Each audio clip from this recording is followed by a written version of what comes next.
प्रधानमंत्री नरेंद्र मोदी ने सुनाया जूतों का दिलचस्प किस्सा। अपने पिता की भी उन्होंने बात की। हमने कभी जीवन में जूते पहने ही नहीं थे तो हमें कैसे पता चलता, ये प्रधानमंत्री नरेंद्र मोदी का कहना है। दरअसल प्रधानमंत्री नरेंद्र मोदी ने गरीबी का जिक्र करते हुए कहा कि देखिए, जो व्यक्ति अच्छे जूते पहनने का आदी होता है उसे उनकी अनुपस्थिति महसूस होती है जब वो नहीं होते।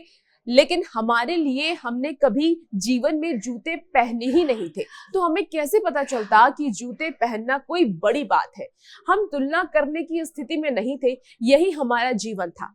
हमारी माँ ने बहुत मेहनत की, मेरे पिता भी वो बेहद ही मेहनती थे। अब वो बहुत अनुशासित भी थे। हर सुबह लगभग 4 बजे या फिर 4:30 बजे वो घर से निकलते और लंबी दूरी तय करते हुए कई मंदिरों में जाते और फिर अपनी दुकान पर पहुंचते। प्रधानमंत्री नरेंद्र मोदी ने सुनाया कि पिता के जूतों का ये दिलचस्प किस्सा। आपको बता दें कि प्रधानमंत्री नरेंद्र मोदी ने अपने पिता के बारे में ये भी कहा कि उन्होंने पारंपरिक चमड़े के जूते पहने थे जो गांव में हाथ से बनते थे। ये जूते बहुत मजबूत और टिकाऊ थे और जब वो चलते थे तो एक अलग सा टक टक टक टक की आवाज करते थे। गांव के लोग कहते थे कि वो सिर्फ उनके कदमों की आवाज सुनकर ही समय का अंदाज लगा सकते हैं। ओ हाँ, वो कहते थे कि श्री दामोदर आ रहे हैं और ऐसा ही था उनका अनुशासन।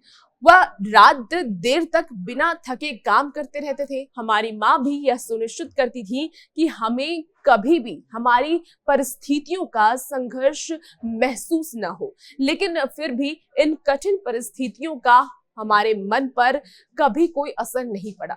मुझे याद है कि स्कूल में जूते पहनने का विचार कभी मेरे मन में नहीं आया। तो ये प्रधानमंत्री नरेंद्र मोदी का जूते से जुड़ा दिलचस्प किस्सा है।